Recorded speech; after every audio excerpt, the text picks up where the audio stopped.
Journal entry, 19th of the month of May, in the year of our Lord 1174. As the true nature of our foe is yet unbeknownst to us, we must prepare for the worst. Capable men have been recruited and are training in the art of the pole arm, as it will be their duty to deal with the French cavalry. A call has been sent for men to present themselves to my court and become knighted in my service. My spymaster yet awaits messengers returning from the Craven King's court to report on any further information of demonic influence.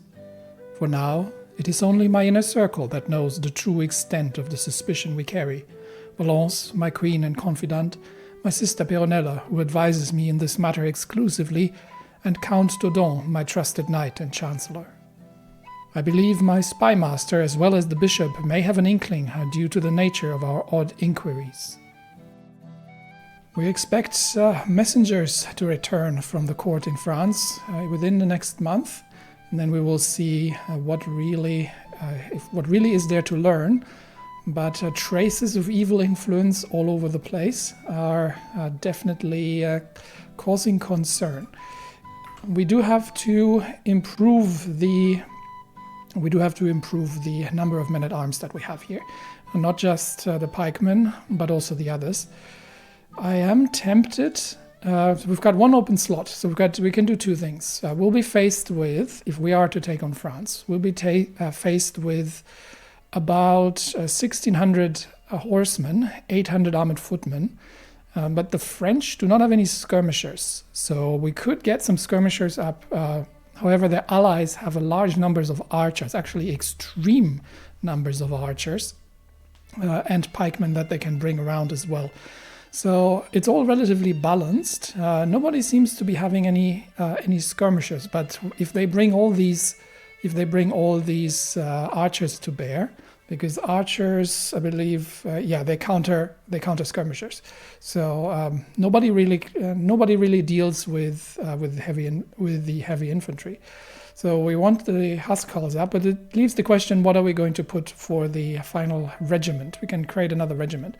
I could create another pikeman regiment, just to suppress the French cavalry, because that is definitely the most dangerous of all. Alternatively, we could create the retinue lancers.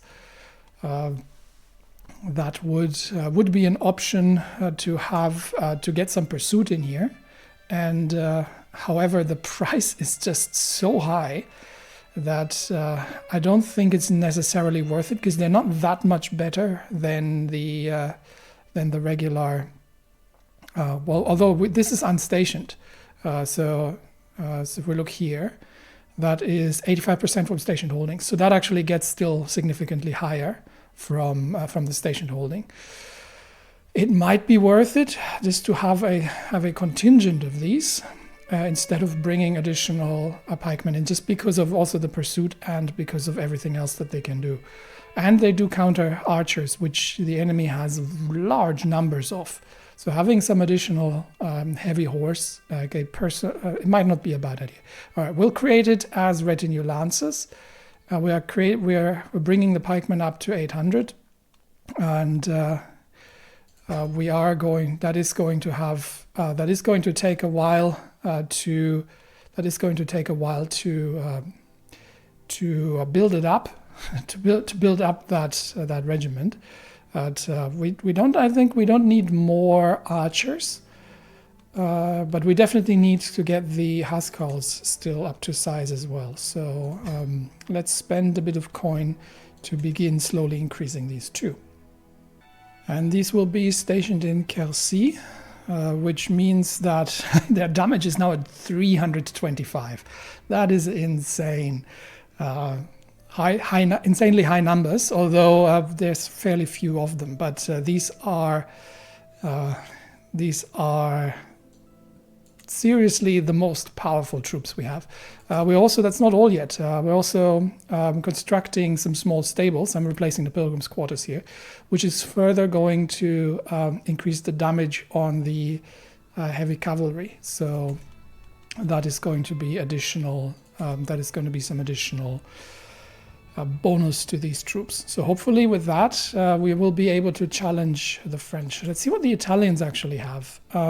They have some skirmishers, which is good against and some bowmen, but they are unfortunately bereft of any spearmen. So the spearmen will have their work cut out for them to counter to try and counter the enemy heavy cavalry while we're doing that. All right, getting close to the next one. There's still a few things that I could possibly take. I think defensive measures is probably the best. That would give us a free fortification level, and other than that, there's not much. We could still go down here and improve the income situation, but I think it's more important for now that we are getting the Never Back Down Household Guard, Man's Home, possibly Enduring Hardships would be good. The Prepared Conscription would be great as well, because that reduces the maintenance. So that's stuff that we need to do. Engineered for Destruction would also be good, because that speeds up the sieges, and we will have an awful lot of sieges to do. So the strategist tree as well might be working out in our favor here. But yeah, we'll switch once the next perk is available. A knight has arrived from foreign countries, a Bedouin man. 15 prowess, especially that he is of foreign faith, which is going to cause some trouble. Is going to cause some trouble between us. I'm not yet certain. I do want to hire him. He is, however, an atheist, so he is very cynical about the whole faith business to beginning. He is content, forgiving, and a skilled tactician. Let's see. How much would he ask? I don't need to reset the filter here. We want adult males. There we got, and we'll sort that by prowess. Where would he fit in? He would fit in all right. Experienced commander, and he is of noble birth. So he would have to pay him 30 to join the court. We have had men of foreign beliefs in there, and maybe, given that we are dealing with a crisis in faith as well, with the Pope himself being apparently influenced by demonic forces and powers, it might not be bad to have somebody on our side here who is not blinded by the Catholic lens. But let's see who else is going to show up. I think we get a few more, and then we can decide who we want to hire or not. The messengers have returned, and it looks like the things in the lands of France are worse than I thought. While performing his duties as my spy master, Mayor Sentol has uncovered a secret held by Count Alderic of Clermont.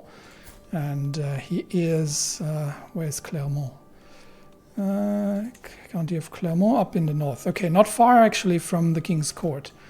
Of all manner of vile things, he satisfies his hunger with human flesh. Could there be anything more sickening and deranged? Good grief. Is he... Yeah, he's still looking. So this isn't the court directly, but good grief. We will hold that. Good grief. We will hold that to our. We'll hold that to close for now. We do not wish to play our cards just yet and let the world know and let the French know of what we know. But this is something that we might need to deal with. He is a vassal, and he would obviously be called in. So if we can get if we can find a way for the vassals to for the vassals to not join. That would be grand. But we'll see if there's any value we can get out of it. And I would not be surprised if this was a more widespread practice at the court in France. And we'll see what else we will uncover. Okay, we have another perk in stewardship, and we'll be putting that into defensive measures, which is going to give us a free fortification level and improves the garrison size. And now I think we can shift to a marshal, and there I think the best probably would be strategy might not be bad. Chivalry focus would give us battle advantage. So my marshal isn't that great, so I'm probably not going to be leading my armies myself. So instead, taking the chivalry, I don't think it matters an awful lot. So we'll go with chivalry for now. The martial experience gain is significant due to everything we have, and we should be getting the next perk relatively soon. So with that, we still have the 15 knights. That is due to the court grandeur, which is going to be reduced. And the we will see how many more we can get from the household guard here. That's another 4. No further knights have arrived, and that means we may actually end up hiring Fadl Banu Hatim as though he is a Bedouin, but I think he would make a good confidant when we're talking about secrets within the Catholic Church, given that he is an outsider. So we'll recruit him to court, and he will become one of my knights. So he should be somewhere right. Yep. He'll be. There we go. He is a knight, which means the other ones drop down. Especially my steward is not allowed to fight. I need him elsewhere. But everybody else needs to improve really as well, which is why I'm actually got my marshal on train commanders, which is improving. 12% chance of improving the knights every month, and it overall increases knight effectiveness and men-at-arms damage and toughness, which is big as well. So I can't actually easily switch to organized army because that is going to, while that is managing them a lot cheaper, it is going to remove 25% of the 25% of the damage that they're dishing out. So there's definitely there would definitely be problems there. Now, currently we're raising the retinue lancers, the pikemen, and the huscarls have been increased in size. We're still having a positive income, but if I do want these numbers higher, so we will definitely be spending the coin as it comes. At this point, the accolades that we're having actually do have a sizable impact as well. So we've got the swords in the plains, currently held by Bernard Ezi, my bodyguard, which gives us 30% army damage and 10% army toughness. We have the Head Knight of Toulouse, which is going to reduce maintenance and 40% heavy infantry damage and 20% toughness. And we've got the Beast in the Plains, which is helping with heavy cavalry maintenance and gives benefits here as well. So that should actually make a significant impact here too. So we'll have a quick look. It doesn't actually show up here, so I'm not sure if these are only applied when we're in the field, but or if the knights are actually part of that army. But that would definitely make an impact. We'll have to keep an eye on it when we're actually raising these armies. And my wet nurse position has once again been vacated because she is too old, I believe, to hold that position. Do we have anybody capable? We do. We have Scholastica and Sophia. She's the wife of Hugbert von Liebschau, who is my former brother-in-law, really, because my sister died. and she could be well employed as the new wet nurse. So we'll give her the job because Scholastica is already working as the royal architect. So with that, she actually has a task at hand because the two of them have not been blessed with children at this point. Talking about children, if we're sorting by age, reset, do we have anybody who needs guardians? I think we're good. I think everybody, relatively few new children that have been showing up. And so, yeah, nobody needs a guardian at this point. But that it still means that the wet nurse and the tutor, especially my sister Juliana, is doing an excellent job in tutoring the children and making sure that they are as educated as they can possibly be, because they are the future.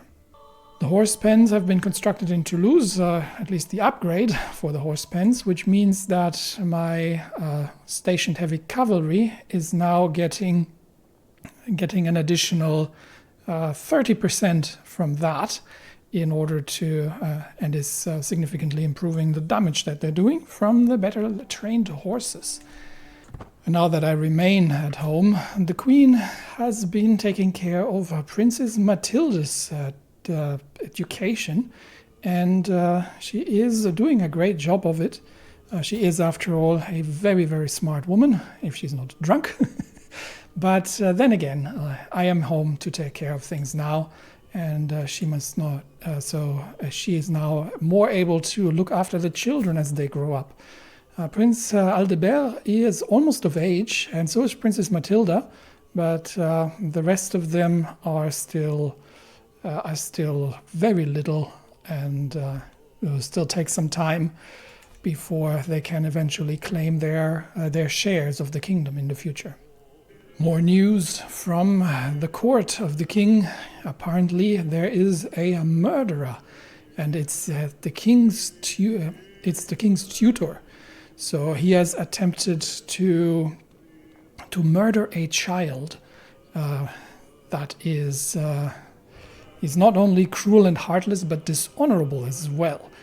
So that is definitely something we need to keep an eye on. He is. I don't think he is. Is he in? Oh, he is in charge of Poitiers. So we might be able to use that against him as well. So we'll keep these secrets to us, and we will, as much as I despise this kind of underhanded things, but my spy master advises that we may be able to blackmail them into not joining the king's call for war against us. So that might be something we can potentially use in the future. The king's health is reported to be poor. He is getting on there in age, so we might have a good opportunity if the son, who is a fool and known to be of poor temper, education, and quality overall. If he takes the crown, we might be able to convince some more people to not rally behind him, but to accept the true king of France, which is King Enric the Good, if you ask the people on the ground. We have once more been able to convince the Pope, who knows what he's doing and what he's done, to part with some of his treasury to support the military buildup in Toulouse. Now, I don't think the Pope's on our side, but the Pope knows the Pope is not stupid. He may be paying women and maybe men of negotiable affection for their services, but he is no fool, and he sees the writing on the wall as well as we do, and maybe some of his conscience comes through as well of the demonic threat that is going through the European lands, and that it would eventually cost his soul as well. So who knows? Whatever his motivation may be, he has contributed greatly to the military buildup Toulouse, because now we can further increase the size of our retinue lancers, and we shall increase the size of our regular heavy cavalry as well.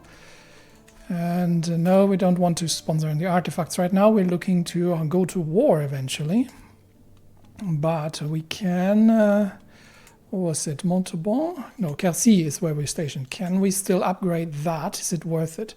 So this will get 20% damage to heavy cavalry. This would be a 10% extra damage for 200. No, I think we'll invest a coin rather into increasing the number of troops that we have available, because we still have a fair number here that can be increased. Henri of House Beaugency has joined our court.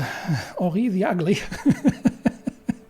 He is a known torturer, but he's not an incompetent knight. So despite his shortfalls, he would be potentially a... Do we have anybody else? He was one to answer the call. So he is of noble blood, and he would make... how about this guy? No, he's terrible. He would make yet another... He's not great, but I think right now, if we're looking, what's the base? He would fit in sort of at the bottom. He would... Well, we've got 11 prowess currently in. So yeah, he's not what I'd hoped for when I called for knights to present themselves, but especially that his wife is an evil woman. She's callous and cynical, and a bit of a plotter. But then again, he doesn't have the facial features to launch a 1,000 ships himself, and he is relatively well versed in the art of horseback fighting. So 25 is, I think, we'll get him to our court, and that means the poor mayor no longer has to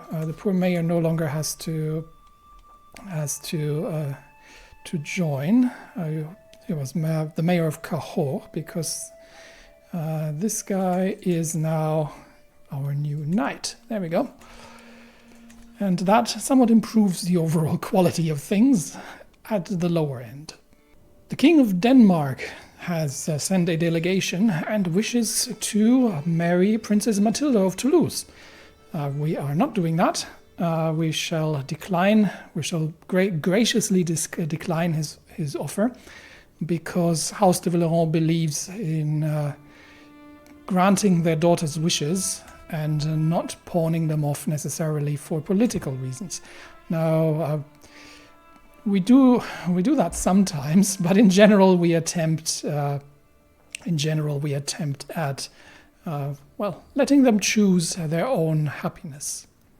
Otakar, my seneschal, has many enemies. He is friends with the Queen and with Princess Juliana of Toulouse, so the women in my household very much wish me to keep him safe, but he is not getting along with many people on my court and outside my court.